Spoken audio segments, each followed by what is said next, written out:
추적 60분 수사방장 맹봉학입니다. 새누리당 박근혜 후보의 광폭 행보가 주목을 받고 있습니다.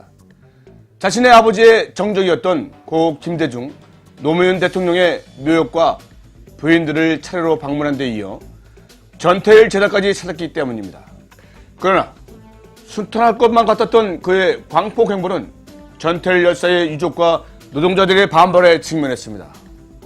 과거와의 화해를 시도하는 박근혜에게서 뭐뭐뭐를 찾을 수 없었기 때문입니다. 뭐뭐뭐에 들어갈 단어는 무엇일까요? 개념, 따뜻함, 남편? 너무 많아서 못 부르시겠다고요? 지금부터 박근혜에게서 없는 4가지가 무엇인지 밝혀보겠습니다. 추적 60분 17회 시작합니다.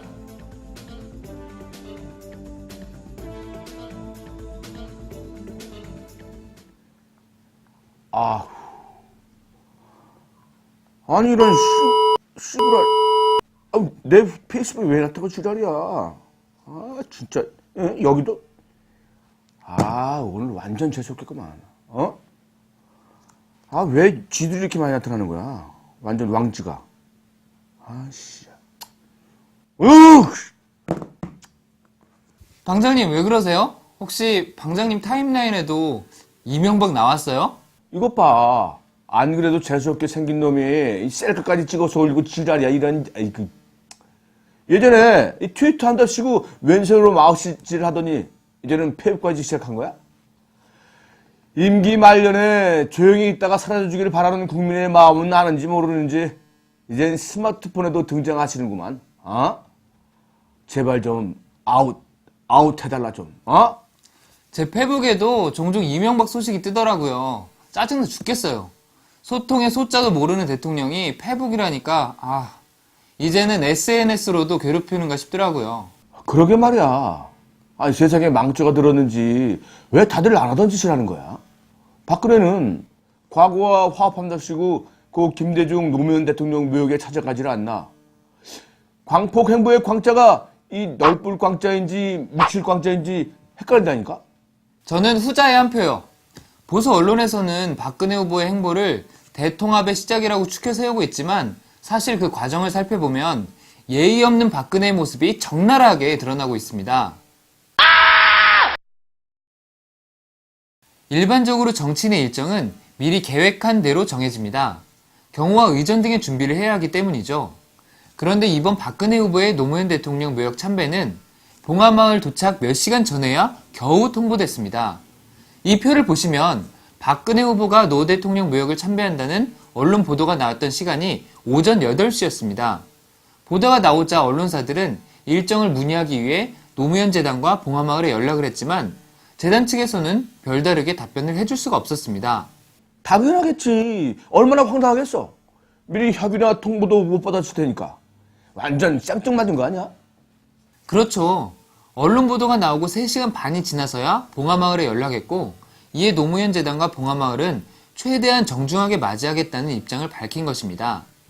언론 보도가 나오고도 한참 뒤에 그리고 봉하마을 도착 겨우 몇 시간 전에 이렇게 통보하고 참배하는 것은 대단한 결례지. 결례 중에도 이보다 더 큰 결례일 순 없어. 에이, 결례 축 박근혜! 방장님 그러다가 선거법 위반으로 잡혀가시면 어떡하려고요? 그런가? 그 결례의 축은 취소하고 결례의 축? 쏘리? 하여튼 이런 식의 갑작스런 방문이 예의 없는 행동이라는 건 상식이니까 선거법 위반으로 걸지 말아주세요. 아주 친한 사이가 아니라면 최소한 하루 이틀 전에는 약속을 하고 가는 게 정상이잖아요 라고 비굴하게 하기는 싫습니다. 박근혜의 불쑥 참배가 얼마나 예의 없는 행동인지 증명하기 위해 직접 실험을 해봤습니다.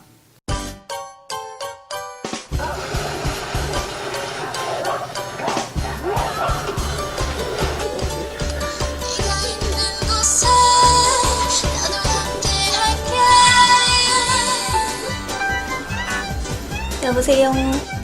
자기야 뭐해? 나 챗밥.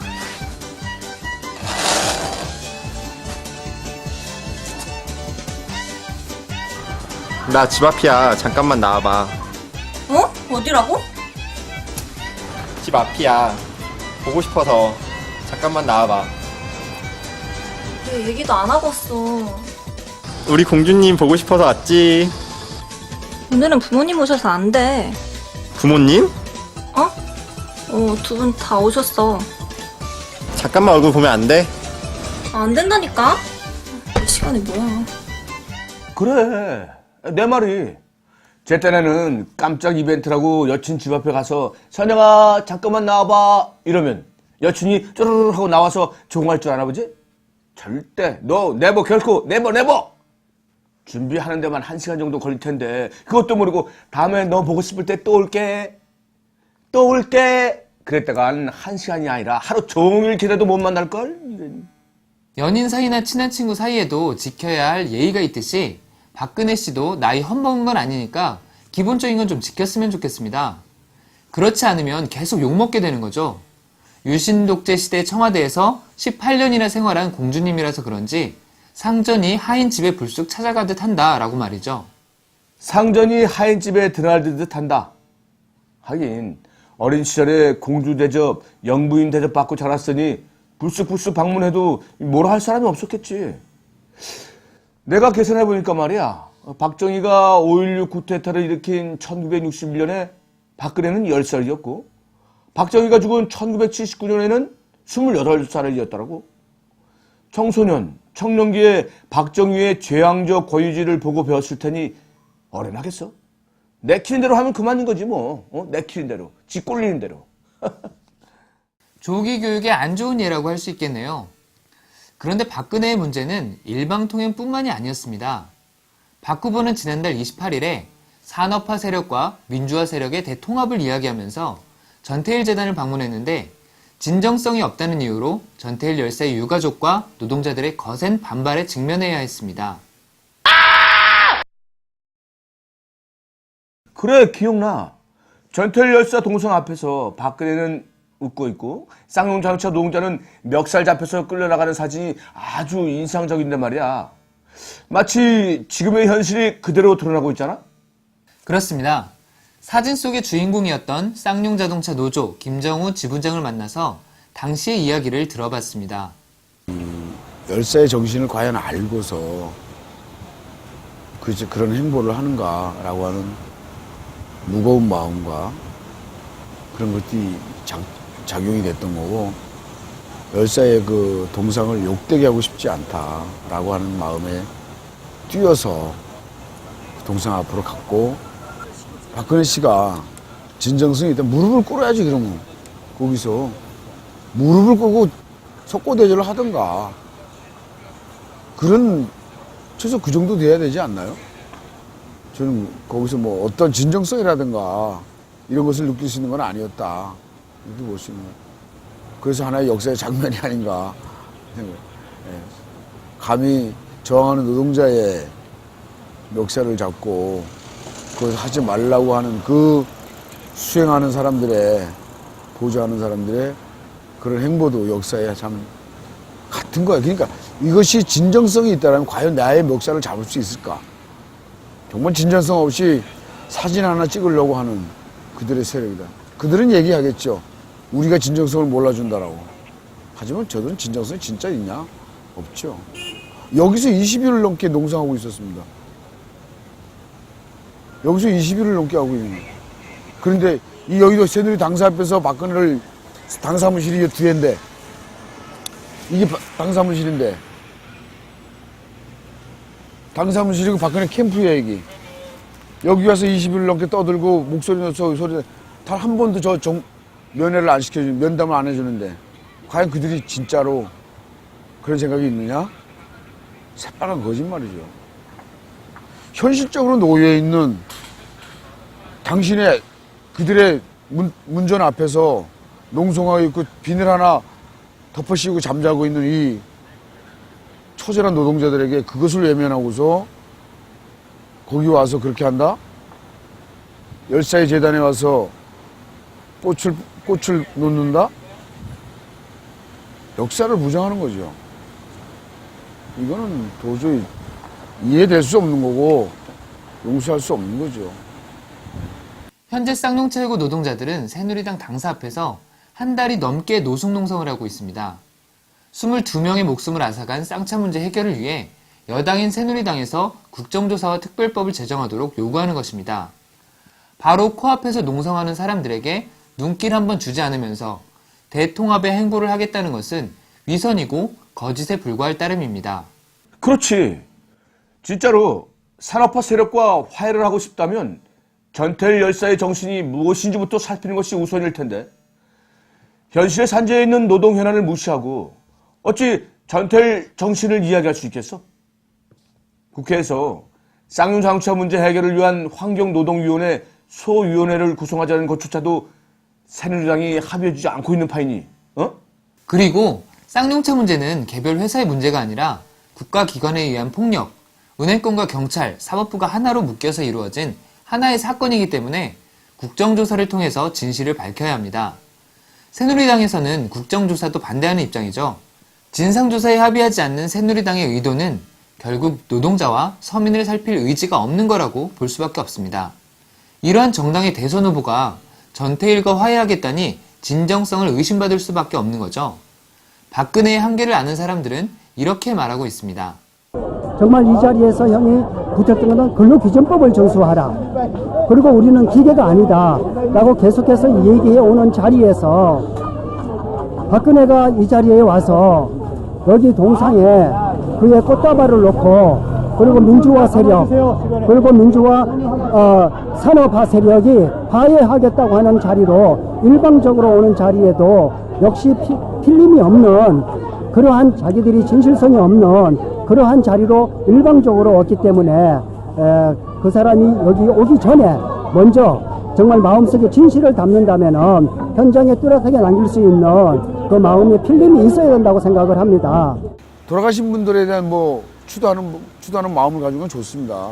하지만 현실적으로 놓여 있는 당장 이 자신의 마당 앞에 놓여 있는 이 22명의 영정이 모셔 있는 이 상황을 갖다가 외면하고 거리를 간다? 저는 이해할 수가 없어요. 계속 진정성을 얘기할 수밖에 없는 게 그런 거라는 거죠. 당신들이 누리고 있는 당사와 캠프가 앞에서 여기 맨날 갖자 그 뜨거운 태양이 쬐는데도 차양막 하나 설치 못하고 막고 있는 경찰들과 싸우고 있는 연행되고 부상당한 우리 노동자들이 여기서 버티고 있는데도 불구하고 그걸 쌩 까고면서 속된 말로 쌩 까는데 과연 그가 무슨 의미를 할까요? 되게 반문할 수밖에 없는 거죠. 정말로 진정성 있게 살아라. 정말로 진실되게 살아라. 박근혜답게 살아라 그래야죠, 이제는. 박근혜 씨가 걸어간 그 행보와 그렇게 살아야지 쓸데없이 자꾸만 옆길로 빠져서 사람들을 혼란스럽게 만들어. 그냥 그가 그렇게 살아왔으니 그렇게 살아야죠. 그게 맞는 거지. 이명박이 같이 하잖아. 토건업자의 대표주자, 부동산의 대표주자 하듯이 공주같이 그냥 살아야지. 뭘 쓸데없이 왔다 갔다 하지 마. 헷갈리게 하지 말고 박근혜답게 살아라? 이명박은 아주 일관되게 부자와 재벌의 입장을 대변하고 있으니까 명확한데 말이야. 박근혜는 너무 몸을 사려서 떠오르는 이미지가 이런 것밖에 없네. 수첩공주, 침묵, 차가운, 미혼녀. 박근혜답게? 박근혜답게라는 게 어떤 거지? 박근혜 씨는 뭔가를 직접 해본 적이 없기 때문에 그럴 텐데요. 쉽게 말하면 유신 독재자의 딸답게 살면 됩니다. 노동이란 것을 해본 적이 없으니 어찌 노동자의 마음을 그리고 열악하고 괴로운 현실을 알 수 있을까요? 표 관리한다고 어줍잖은 광폭행보하지 말고 아버지의 뒤를 따라 유신 잔당 세력과 꿍짝꿍짝 하란 말이죠. 그래. 박근혜 주변에 포진하고 있는 7인회라는 멤버의 면면을 살펴보면 유신 독재 전력이 넘쳐나는 분들이던데 요즘 5.16과 유신, 잉여당 사건에 대한 박근혜의 입장도 박근혜답게 유신 스타일로 나가더라고. 피는 속을 수 없어. 유신 스타 박근혜답게. 오케이.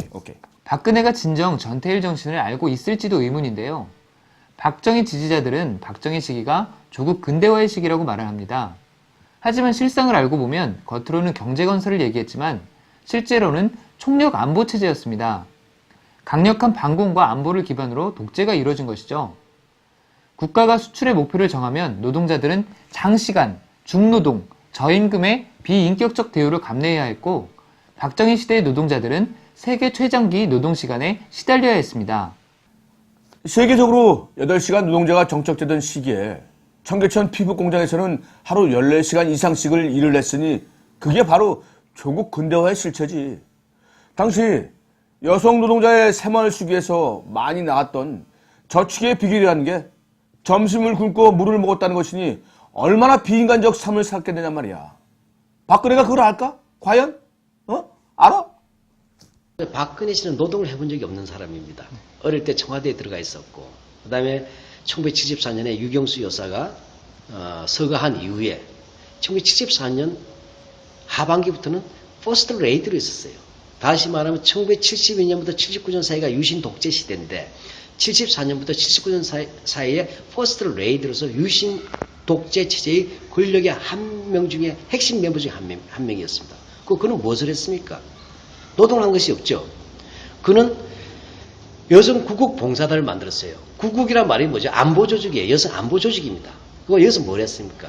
한편으로 새마을운동이 진행될 때 새마음 운동이라는 걸 만들어가지고 공장을 정신개조운동에 앞장선 사람이에요. 그래서 박근혜 씨가 그 당시 이 새마을 운동을 전개하면서 했던 이야기는 오로지 딱 하나예요. 충효 사상만이 민족 정신개조운동이다. 라고 해서 충효. 이게 여성 구국운동하고 관계가 있겠어요? 안 맞지 않습니까? 그 노동하고 관계가 없어요. 그 당시에 정말 힘이 들었는데 여성들은 바로 박근혜 씨가 그렇게 충효 사상을 얘기할 때 비참한 기아 임금의 허덕이고 영양실조로 쓰러져 가고 있었던 것입니다. 그리고 박근혜 씨는 노동에 대한 얘기가 없었어요. 지금 잘 보시면. 네. 그냥 복지만 얘기합니다. 어떤 계층이 어떤 어려움이 있고 노동계층이 어떤 어려움이 있는가를 얘기해야 됩니다. 그리고 그런 말을 하려면 진정성이 있어야 되고 믿을 수 있어야 되지 않습니까? 근데 상용 자동차 노동자들 목숨까지 끊고 있는데 그건 가지 않았습니다. 그러면서 정작 전태일 열사 기념관을 가지 않습니까? 이소선 여사 장례식 하는 이유는 뭡니까? 실제 현실은 보지 않고 박정희 시대 자기 아버지가 졌던 빚에 대해서 면피를 하려는 거예요. 상징적인 제스처는 진실성이 없습니다.